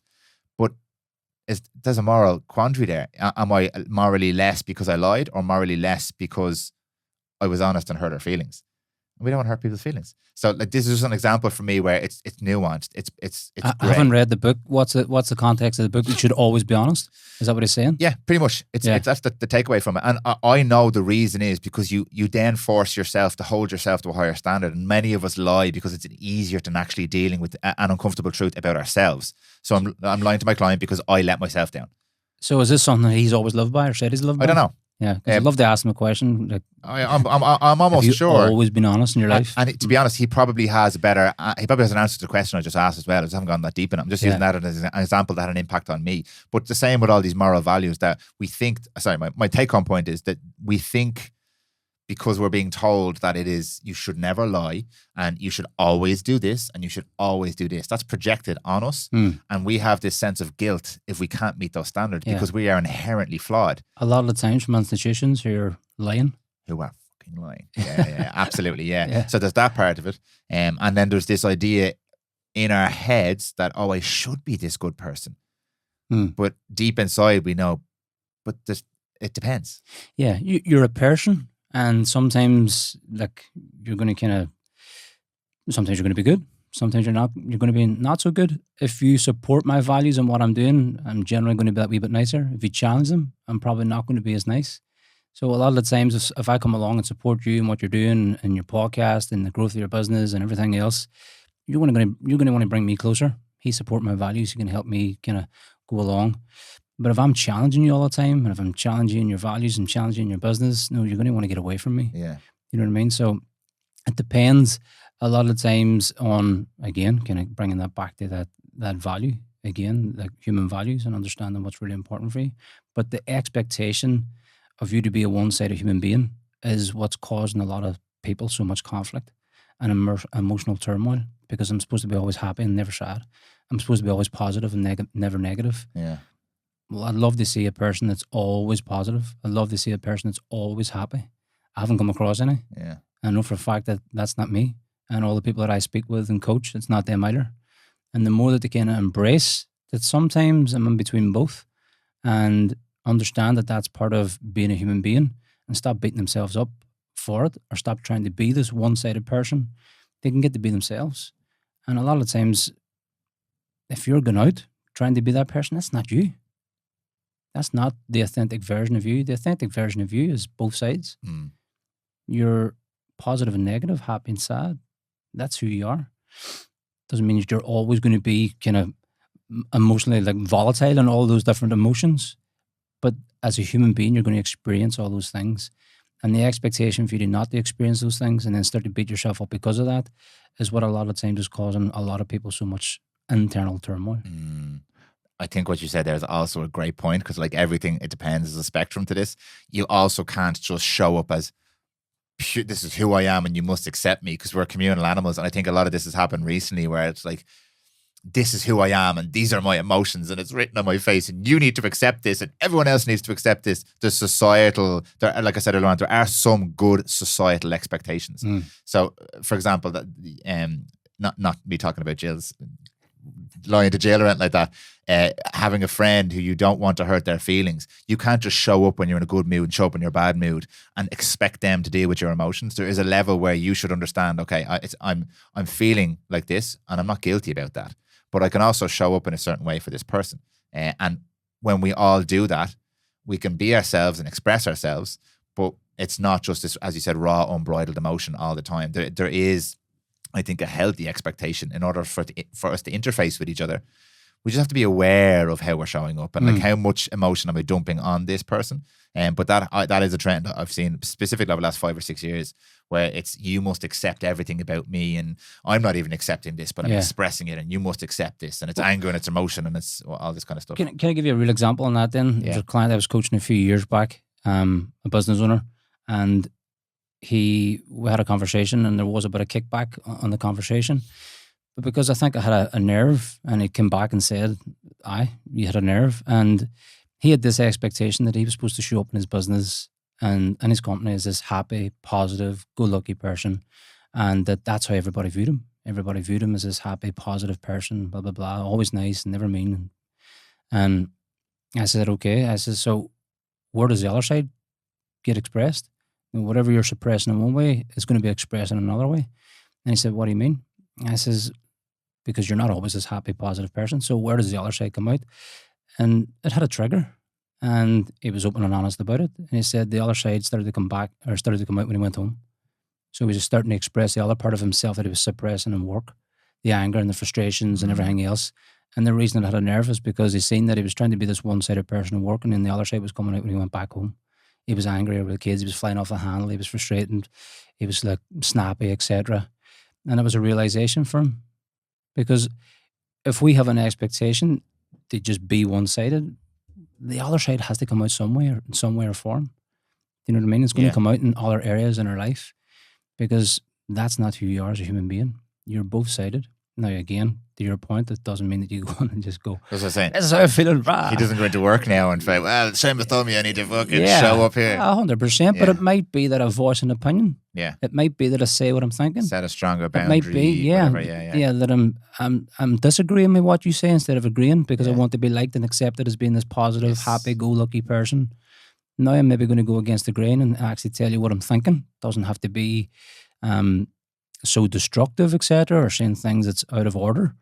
But you're voicing your opinion that you might have been suppressing, and you're getting to be yourself instead of trying to be liked and accepted as one side of yourself, and then the other side of yourself is coming out in other areas in your life. Yeah, and it's that you'll start to find then that you bring more of the happiness back home then, but you still have some boundaries and things there. So it's not, you're polarizing yourself. You're polarizing yourself, based on your environment or whatever, And like the more that you polarize yourself to one side, the more you're going to get the other side to bring you back in the balance again. Jekyll and Hyde. It's as the Hermetics called, the bigger the swing to the left, the bigger the swing to the right. Yeah. You know, and the more that we're neutral and in the middle, the more centered we're going to be. But the more that we polarize ourselves, trying to be this happy, positive, good-lucky person, the more that we're creating that polarization, which means if we're constantly pushing for this one side, we're going to get the other side to try and bring us back into homeostasis. The whiplash, Yeah. the recoil. It's interesting when, I know I cover this a lot, but when I have conversations, we're talking about coaching and business and mentorship and leaders and all these different things. And I had a conversation with several different people. The one that always stands out to me is Kadam Adam Starr. He's a Buddhist meditation teacher. And we talk about frequencies and being able to have an emotional reaction, but being able to bring it back to center and to exist in this space where you're not reactive as much, and you can train this and you can become better at creating this space between input and output and that happiness gap, all these different ways of describing what you've also spoken about there, is to not have these extremes all the time where you fluctuate, because one extreme leads to the other extreme. Yeah. But to get better at just being more, and people use all these different words like centered, or have more of a solid base, or less volatile, as you mentioned there, or not to have your frequencies shifting so much. There's loads of language around it, but I have a visual in my head regularly now of that. And when I find I've been a little bit extreme, I'm like, there's something going to happen somewhere else here. Or if I've given too much energy in a certain place, I'm like, that's going to suck energy from someone else. And I can almost see it now as a visual, this kind of, like, if you've seen like a ball of mercury that's constantly like just shifting shape. And my goal is to like have that less volatile. Now I'm going to feel really angry sometimes, and I'm going to feel really happy sometimes. Yeah. But that can't develop a pattern of I'm really angry here all the time, which means I'm really happy here all the time. Yeah. Which means so yeah, for me, it's that visual of like, can I get more centered? And some of that is physical regulation and like sleeping better and eating better foods and training. 100%. And actually a lot of it is that for a lot of people. Yeah. It's a great place to start because you don't have to get into philosophy and mindset and everything. You can just take care of yourself. Look after yourself. Yeah. You're going to feel better. You're just going to feel better in general, and it's going to improve everything in my experience. It's usually those low-hanging fruit. But even the stuff that you mentioned earlier as well too, like some of the triggers that you would have got triggered by, you no longer kind of emotionally react to. I still get triggered. Yeah, but your response is different. Yeah. Because you might have dissolved that trigger in some way or form within yourself. Yeah. Or you've collapsed the judgment that you have within yourself or somebody else. Yeah. So a lot of the times when we look at emotions, when we begin to dissolve some of the triggers and the judgments and the things that we have, ultimately a lot of times of ourselves, and we work on ourselves more, we don't get the peaks and troughs as much, and we're able to see things that we bit differently. Doesn't mean you're not going to get triggered. Doesn't mean you're not going to be emotional. Doesn't mean any of those things. Yeah. But your awareness around them is probably that wee bit faster, and your ability to deal with those things at that time is also probably going to be a lot different than if you were just stuck in that emotional volatility all the time and was reacting like back and forward all the time and not being able to process that information. Where the more I think that you've worked on yourself, and the more I think that we do that work on ourselves internally and dissolve a lot of those things, our ability to be able to see things differently and be able to navigate those challenges differently is going to be totally different from someone that's never done any of that work on themselves at all. Yeah, and this bears repeating every time it comes up. This is a skill you must work on. It's a skill you have to develop. This is not some natural human. Maybe it was, but in our current environment, in the modern world where everything is trying to elicit a reaction from you, everything, all the news, all the social media, people, traffic, everything is high stimulus, high pace. It needs a reaction from you. It's an obligation for you to work on that skill of creating distance between input and your response to that. Because like the input's coming, you're going to get triggered. The stimulus is there. Someone's going to say something to you. Something's going to happen. Something's going to pop up on your feed. That's not going away. It's getting worse. Jack Canfield says, he calls it E plus R equals O. Event plus response equals outcome. Okay. Yeah. And he has it in his book. I can't remember the name of the book now, but I remember reading one of his books. And the event that happens plus our response is going to give you an outcome. The event that happens, we have a choice in between the event that happened and how we react or how we respond. And there's a gap there that we can consciously begin to choose and take a step back. But the more, I suppose, that we haven't done that work that we're talking about, the more emotionally reactive we are. The gap in that response is so fast that we're not even thinking. A lot of times we're just doing it unconscious, and then we say something that we might regret. So the more that we take a step back and the more that we dissolve a lot of the stuff within ourselves, the same things maybe just don't give you the same amount of triggers and they don't bother you in the same way they do. It doesn't mean that other things won't. Of course they will. But I think it's our job, as you said, They learn the skills and the tools in order for us to be able to navigate those things better. And the more that you work on yourself, especially as a leader, especially as a business owner, especially, the better it is for you to be able to lead a team and lead other people without being emotionally reactive. Yeah. Yeah. And just on the point of emotions as well, I think for something I'm kind of thinking about now at the moment is like emotions themselves. We attach a lot of guilt and shame to these emotions, especially when we hear conversations like this and we hear people like you saying that you can develop this control over the response, not the emotion, the response. I often like to dig into the emotion itself. I don't think there's any negative or positive emotions. I think it's unfair to attach a label to that because we experience emotion. We're human. Of course. I think it's how you respond. I think, and not just if you get angry and you lash out, that's negative. If you get angry and you push it right down inside, that's also negative. I've started to kind of try and work on myself this idea of when I get angry, just acknowledging that I am angry, not trying to not make myself angry anymore, and then also not allowing that anger to come out as a behavior until I've and in some cases you need that anger. It's activation energy. Yeah. If someone mugged my family and I got angry, I got fucking killed them. I wouldn't be able to do that if I was like peace and love. Yeah. Maybe, and that's not who I am as well. And there's some people saying live and let live and all that kind of stuff. If someone has stepped over a boundary with me, it's no longer live and let live. I don't buy into that model. Now I'm taking an action and I need activation energy, and a lot of that is anger. That's a positive response for me. 100%. But if my son throw something at his sister and I lose my fucking head, that's not a healthy expression of anger. I can still feel anger, and then I can do two things. One, I can acknowledge the anger and let it go, and then two, ask myself why I got so angry. Was it justified or not justified? It's not justified in this case. Yeah. I can then speak to my son and deal with the issue or whatever, but there's a process there that you really has to be very conscious at the start. Yeah. Really conscious, because this does not come naturally to me, and by talking to people, there's so much going on. Even that thing that you just said there too, Dan, like, feeling that anger or feeling that emotion and not trying to avoid it. Like, so many people will do that. They'll feel that emotion and then it's like, right, I'll go and train, or I'll go and do this, or I'll go and do breath work, and those things are great. But it's also good to sit with and go, why am I feeling that? What is that? Yeah. Why am I anxious? Why am I fearful? Why am I feeling this emotion? Okay, so if I look into that wee bit properly, can I help myself dissolve that? Can I really ask myself better questions and find out where that's actually coming from, instead of going and training, going and doing breath work, going and doing this and avoiding what's actually coming up? And the training and the breath work could be great physical regulation tools, which stop you feeling it so intensely. And the reason you're feeling it so intensely is because your nervous system is already heightened. So yeah, for me, the training isn't to get rid of the anger. The training is to balance the nervous system, and obviously to be healthy and all the positive outcomes. But from a mindset point of view, that balances the nervous system. And like Jill is an occupational therapist, so she's often talking to me about regulation with children. And I'm like, I'm just a big child. It's the same thing for me and everybody else. Like, if I can regulate my nervous system, I don't feel that anger so intensely.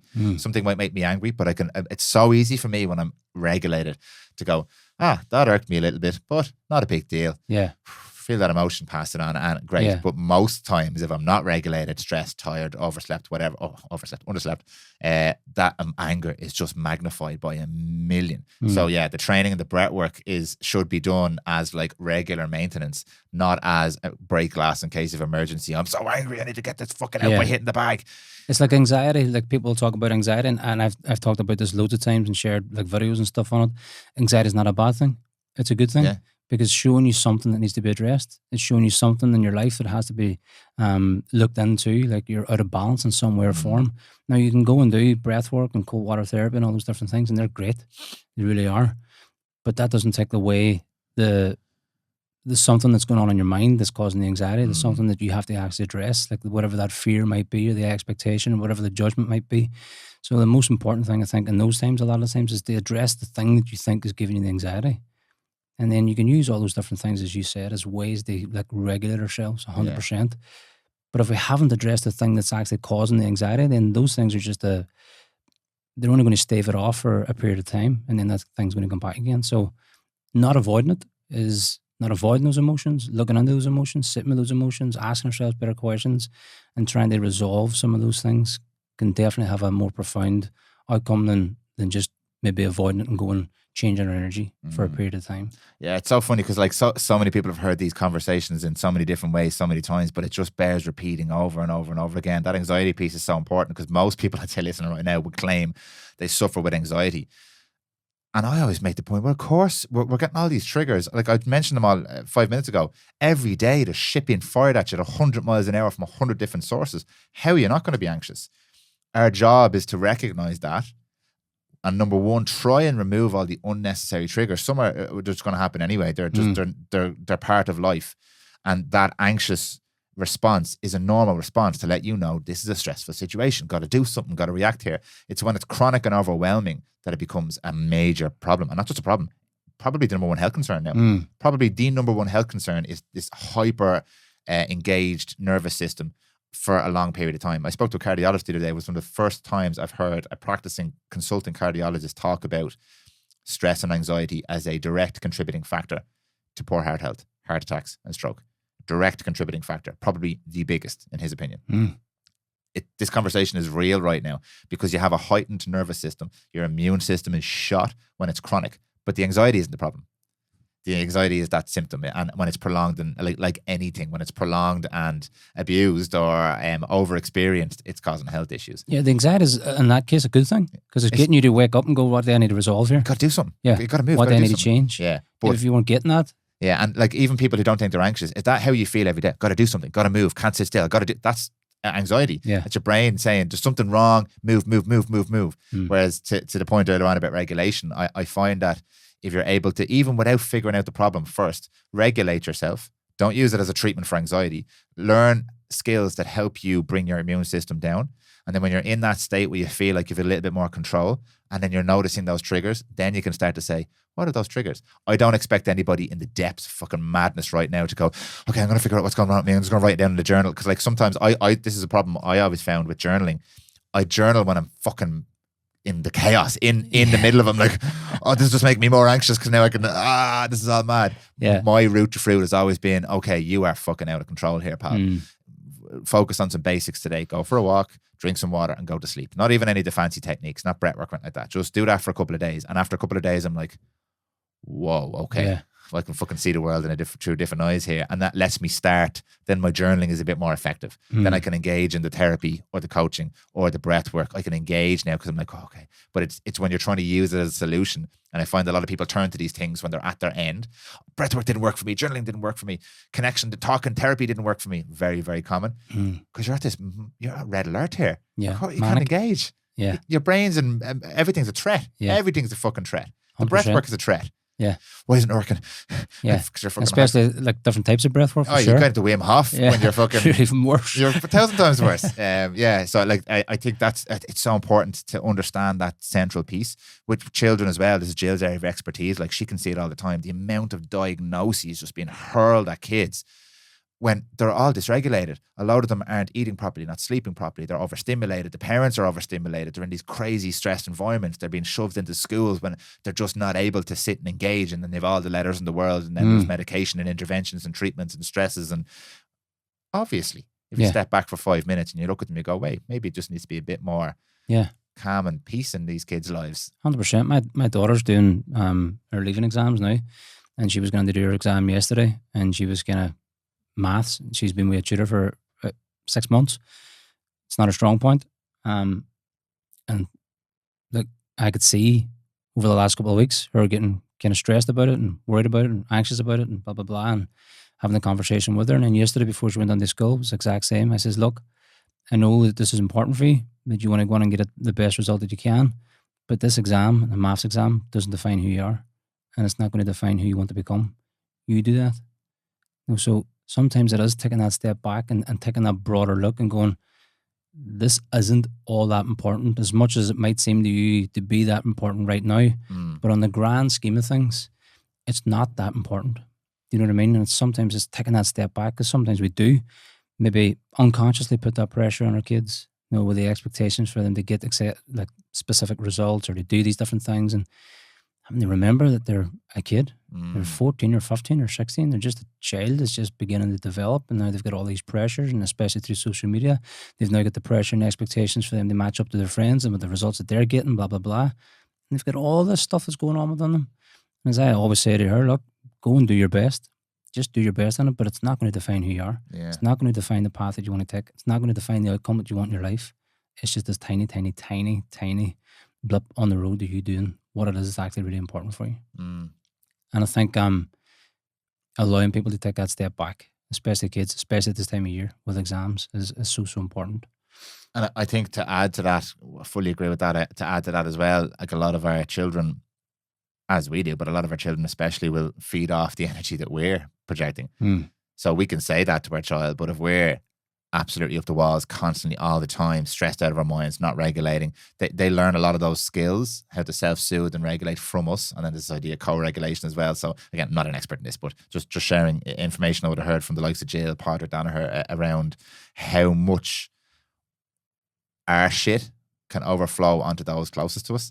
So if we're not doing our own work, that's probably one of the most important places we could start before trying to preach to our children or even give them good advice. Like the benefits of having Seamus Fox, mindset coach as a dad, can't be understated as well. Like I think that your kids, and I've said this before, your kids are the best personal development course that you'll ever and the best mirror. Yeah, 100%. Like they're just reflecting things back to you. Like again, with Rhea, I've always, when she was younger, given her certain books and teaching her about values and her own values and stuff like that, and then you get caught in your own stuff. No, you have this expectation for to do this, or you need to go and do this, you need to go and do that. No, that's what you value. That's not what I value. You get it thrown back in your fist. You get it thrown back in your fist. But your kids are like, there's probably no better personal development course that you're ever going to take. The fears and the worries and the insecurities and all the things that they basically bring to the fore for you, because you obviously love them so much and you want the best for them. But a big part of that, what I find now, coming to that age we realize at 15, 16, is letting go of a lot of that, letting her be her own person, letting her develop herself, letting her understand herself, letting her sometimes make those choices and sometimes maybe make those mistakes. And it's not easy. I've probably seen this more so over the last probably 6 months or a year within myself as a father to my daughter who's 15 or 16.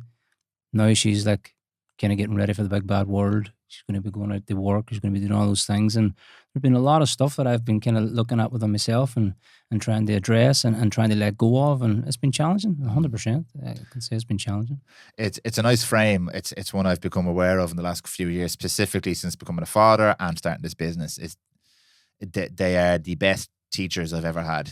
My kids and my business. Because they have asked questions of me. And in a lot of those areas, I've been found wanting. And I've had to work on myself. Otherwise, there's a direct negative outcome. So if I don't work on becoming a better person, a better man, my children suffer. And I see that reflected back to me in how we engage and how I respond. They suffer if I don't work on myself as a person. Similarly in business, if I don't develop, if I don't build more self-awareness, the business doesn't do anything. It doesn't grow. It doesn't attract the right type of person. There's no success. There's nothing if I don't do the work. And like that, you fall to the level of your systems. Like this honesty question, it really forced me to look at myself. How am I showing up for my clients? What is honesty? What does that even mean? It's not about lying. It's about how I'm showing up, and it's about what I present, and it's about how I interact, and it's about the standards and systems. Like, fuck me, all this. Yeah. I've heard these phrases before, like business is just personal development masquerading as revenue generation. Like they're all just opportunities to grow. And I know this sounds very like personal development bros. Everything's an opportunity to grow. But genuinely, it's the perspective you bring in. Like the perspective we mentioned earlier on of, I can find meaning in this because it's a form of servitude or whatever. I can also find meaning in this really, like, it's so cliched. It's so hard for people who are facing a difficult decision to hear this, what I'm about to say right now. But this is an opportunity for growth. I struggle with this all the time because I'm shit in the bed. I'm anxious. I've got this thing. I'm up all night worrying about this thing. And then there's Seamus Fox's voice in my head. Dad, this is an opportunity to grow. I'm like, yeah, fuck off, Seamus. It's easy to say those things until you're actually sat with that opportunity to grow. Oh, yeah. When you're in the opportunity, it doesn't feel like a fucking opportunity. Yeah, it's easy to voice all those things until you actually go through the challenges yourself. Yeah. 100%. And then you're faced with those things, and now you have to actually put what you're talking about into practice. Yeah. And then you have to like navigate your way through it for sure. Yeah. But even the honesty thing, again, it was a conversation last week actually with a client and a team member. And he was kind of flying off the handle because a team member did something and he thought it was dishonest and blah, blah, blah. And we did the exact same thing, the exact same exercise. We were forced to look at yourself. So I kind of forced him to look at himself. Okay, so go to a time when you've been maybe dishonest, you've maybe told a few white lies, blah, blah, blah.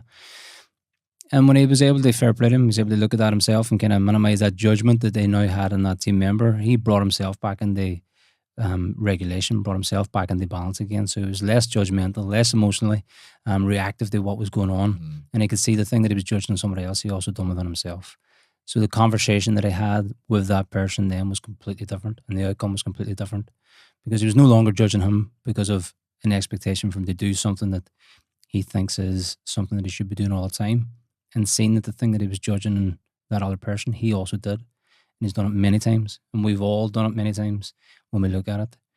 And doing that exercise just minimized that judgment, brought himself into balance again, and had a much more constructive outcome in terms of conversation. Yeah. It melts my brain thinking about it all, but actually it's quite simple when you step back. It's creating that space for yourself. It's a little bit of self-awareness, a little bit of reflection, and a lot of the things we've spoken about today start to rise up to the surface from you. It's almost just about, and again, another cliche, but allowing it to be expressed, allowing it to come out. And I find from my experience with a coach, from knowing yourself, the ability of people like you to create that space is the most powerful tool I think you have, to create a non-judgmental space where I can express myself. I have all the answers in most cases, but I need someone to help me see them and sort through them, and maybe hold a mirror up from time to time and not cast any judgment and remove all emotion and shame from those things, and remove these stories and just move it out of the way and just like walk me through and help me realize, you know, the journey, you know, the path, you know, the direction. We just have to help you refine that. I don't know. That wee bit of accountability along the way. And accountability is a big part of it, yeah. And I don't know if you experienced this, but I've worked with a couple of coaches. They all say the same thing to me. They're like, the second you walked into the room, I knew what the issue was. But it took us 6 months for you to realize that, and for us to be able to help you break that down. They were like, from speaking to you for 5 minutes, I know where the blocks are, but there's no point me telling you where the blocks are. Just like with you, with your daughter now, there's no point you telling her what this mistake would lead to and what this mistake would lead to. There's a certain amount of, you need to see this, and I can create a safe enough space for you to do that, and I'll always be there. I've got your back, I've protect you, but you need to walk this path, and we need to work through some of this stuff, and I can't do it for you, even though I know exactly what you should probably fucking do. And that's the thing, like the blocks a lot of the times are a motive. There's an unconscious motive there. Like, I want to grow, but I'm not growing. And there's a subconscious block or an unconscious block there. So there's an unconscious motive not to grow. And that might be based in fear, it might be based in overwhelm, it might be based in a multitude of different things, past experiences, etc. And I think what a coach can do is it can help you uncover that unconscious block and maybe reframe it for you. Yeah. And sometimes it's like taking that handbrake off. It's like, right, okay. Yeah. Away you go. Seamus, I'm going to leave it there, right? Because there's about 5 more things on the list here, but I think that makes up another podcast for us. So I think this is we're about an hour and a half in now. I think there'll be a nice space to wrap it up. Really, really enjoyed that. It was great to reconnect with you as well. Likewise, man. And I don't know, have you sensed, I've definitely a sense of shift in you, because we haven't really seen each other over the last kind of 2 years. Are you aware of that shift in yourself? Yeah, I can see the shift in myself over the last few years for sure. Yeah. What do you put that down to? I think putting it down, there's a few things, definitely. Probably a multitude of the work that I've been doing for years on myself. But also just, I think, kind of getting really aligned with doing the thing that I actually really want to do. So we were chatting about before, last year I sold the fitness business. And selling that fitness business, I think, was something that really got me aligned to fulfill what I find most meaningful, fulfill what I'm now really currently doing as a higher purpose for me. So I think some of those shifts have been the work that I've been doing for years, but then also just realigning myself with what I actually really want, realigning myself with what I find really important, what I'm getting most meaning and purpose from, and then just stepping into that. Doesn't come without its challenges, etc., of course. But I think that I feel more aligned with what that actually is now, more than I have done in probably years previous. Yeah, well, fair play to you, because it definitely shows. And it's like, I don't use the word inspirational, but you know, when you meet people who make you want to lean in more, you always have that effect on me. Every time I meet you, I'm like, I want to do more of this stuff. Yeah. So it's not like, oh my God, Seamus is the inspiration. But I think real inspiration comes from seeing somebody who's actually doing the thing, as opposed to someone who's telling you to do the thing. You've always had a profound effect on me that way, just in terms of I leave the conversations going, oh yeah, I want to lean more into Yeah. this particular area or learn more about that. I can't let you go. Everybody loves a good stack, a good routine. What's the Seamus Fox route, the daily routine now at the moment? Because you always have a nice little thing going. Yeah, to be honest, man, at the minute, so we've a group going at the minute, and over the last 7 days, we've had a 7-day challenge. So that's been, I've kind of got all the guys in the group. We're doing a 5 a.m. raise. So it's a 5 a.m. raise. They have to journal in gratitude for 4 or 5 things that they're grateful for in that morning. And then we do a form of movement. So it's a press up challenge first thing in the morning, and then it's go and hit the gym. So I'm knee deep in that with those guys this week. But normally for me, it's basically maybe rise around 5:30, 6 o'clock in the morning. I go down and hydrate, just pint of water, some Celtic sea salt, and kind of get hydrated first thing in the morning. I might do a wee bit of breath work, maybe 2 or 3 rounds. And then I'll kind of sit and have a wee bit of a meditation with myself, just sit for kind of 5 minutes and just check in with where I'm at and what I'm doing. I'll journal for a bit, and then I usually just hit the gym. And I go into the gym, well, I'll get a coffee first, hit the gym, come back, and then I kind of get stuck into work. Okay. Whatever's on for the day.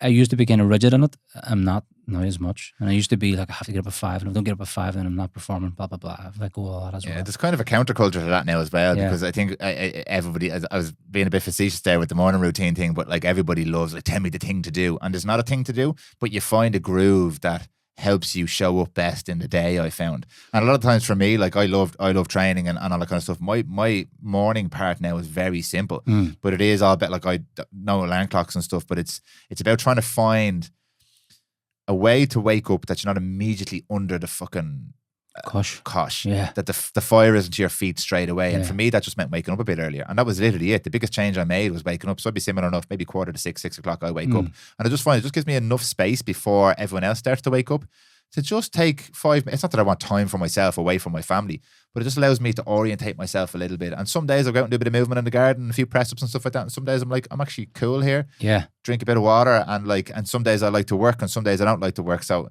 I think there's been this whole cliche of like bros on podcasts doing, what's your morning routine, bro? In my morning, I'm 4 o'clock, or you're 3 o'clock, and all this bullshit. But I think it was the same as before. The bros without kids. Amen, brother. Bros without kids, or bros who don't like their kids. Yeah. But yeah, it's the same as the societal expectations before, or the honesty thing. You're only a good person if you do this. You're only productive if you do this. And like people always point to guys like Alex Ramosi as well, and they're like, well, he just gets up and gets straight into work. I was like, yeah, because that works for him. That's fine. It works for him. Also a bro with no kids. Yeah, 100%. And someone who I actually genuinely believe is a fucking outlier who just loves the business game. Yeah. Like, I don't love the business game, but I enjoy that bit of space in the morning. It helps me get aligned, and I just find my day is much better. So my message, my reason for asking you is, there are some commonalities, bit of movement, bit of breathing, bit of water or something like that. There's some commonalities that seem to work well for a lot of people. But in general, it is about finding something that just allows you to get into the day on the front foot. Yeah, 100%. And not feel like you're on the back foot. Because that, if you're on the back foot getting into the day, all of the stuff we talked about means fuck all to you. It means nothing to you. And all of the other triggers and all the stuff that's going on externally become even more profound. You're getting triggered by them all. I think definitely getting up first thing in the morning and giving yourself a bit of space to just kind of be by yourself and regulate yourself and see where you're at and set an intention for the day in whatever shape or form that might be. But I do think that it's powerful to have some sort of routine for sure, because a lot of times that start can dictate how your day is going. And if you start it off on the wrong foot, then a lot of times it can end up that way for the rest of the day. Yeah. But if you start off with that wee bit of space for yourself to thank and to meditate, or maybe even be grateful, and like, there's 2 things that I do every single morning, and it's when I get out of my bed, I put my left foot down, my right foot down, and I say thank you. And I put my hands on my heart. Now that's probably, out of the other routine, that's probably the thing that's most consistent. And it's just a form of gratitude. It's just a prayer. And it's just a gratitude practice of thank you for the breath that woke me up. Thank you for the day ahead. Thank you for the opportunities, etc. So I do that first thing. But then once I'm down, it may gravitate towards all those different things that I've talked of. But I think having a morning routine can be a really powerful way to kind of self-regulate and get yourself into a good start for the day, for sure. Amazing. Last question before you go. Do you have recorded for public consumption one of your breathwork classes? I don't think I do. I'll even film it for you, but will you even just give people a taster, because I used to do your breathwork classes, Yeah. and I fucking loved them. I don't know, is it the accent? I don't know what it was. Is it the energy? The music you pick were fucking bangers. Breathwork bangers now. It's not fucking hard trance or whatever, but the music was bangers. I don't think you sent me the playlist. Would you not send it to me? You did. I'll send you the playlist. 100%. Send me the playlist. Yeah. Anyway, sure. would you do some people don't want to do the breathwork online or whatever for people. Would you do an online breathwork for people? Yeah, I'll do it. Like now live, you want me to? I just remember doing them, and even if there was a couple of times I did them and the kids running around was mental. I was lying on the kitchen floor for people running around, and even then I was able. I told you the first time I did your breathwork, I cried. Right. No, I wasn't sad. Yeah. We were like 42 minutes into the session, and I was crying. I wasn't sad. I wasn't upset. It was just coming. Yeah. Just these tears were coming, and this emotion was coming, and I got up, and Jeff was like, "You're right." I was like, "I'm actually great." I know what the fuck that was, or what he's after doing, but it was just this, just tears and emotion, and I was not sad. There was nothing that upset me. I've been like that loads of times, man. I've done online breath work with Pat Dovely, and the same thing. Yeah, like just experiencing this emotion, but not feeling sad. I think sometimes it's like even just that switch off, where we're just not overly thinking about things, and we're not so analytical about ourselves, and the breath allows you that opportunity to kind of get into the body and just kind of bypass a lot of the thoughts a lot of times, and sometimes those things come up. It's just there, and it just needs to come out, and you're 100%. Holding it back. Yeah, and it just can't do that. Yeah. You're laying on the floor and you're on your own. You're listening to some tunes. Why not? Yeah. Fact. Okay, well, you've heard, ladies and gentlemen, we've got him to commit on podcast. He's going to record and release one of his breathwork sessions, because they're fun. I really enjoyed them. Yeah, appreciate that, man. Thank you. Thank you so much for your time today. Really appreciate it. Thank you, Dan. Really enjoyed the conversation as always. Same as that. As I said, I've only gotten through half my list here, so I'm not even going to ask you. You're going to have to come back. Yeah. Let's Look not forward to it. let it be 3 years this time. We'll do our next one. Definitely not. And yeah, just thank you very much. Yeah, thank you, Dan. Sorry, how rude of me. Podcast host. Where can people find you if they want to reach out? Yeah, you can get me on LinkedIn, Facebook, Instagram, or my website, seamusfox.com. Is the Mindset Junkie gone? It's gone. Yeah. You always had a thing about that, though. Yeah. It served its purpose at the time, for sure. Okay. But yeah, the name's gone now. Okay, it's just Seamus Fox. Just Seamus Fox. Man himself. Pure and simple. I like it. That's it. Seamus, thank you. Dan, thank you, man. My friends, thank you so much for listening to that episode. What a fantastic conversation with such a gentleman, Mr. Seamus Fox. If you are enjoying these conversations, if you like the podcast, please do me a huge favor. It really makes a massive difference. Whatever platform you are currently listening on, whether it's Spotify or Apple or something else, please do subscribe to the podcast so you never miss an episode. And feel free to leave us a rating or review to let us know your thoughts about the episodes, about the show in general, and to let us know if we're doing a good job and if you like what we're doing. Really, really appreciate it as always, and I will see you in the next episode.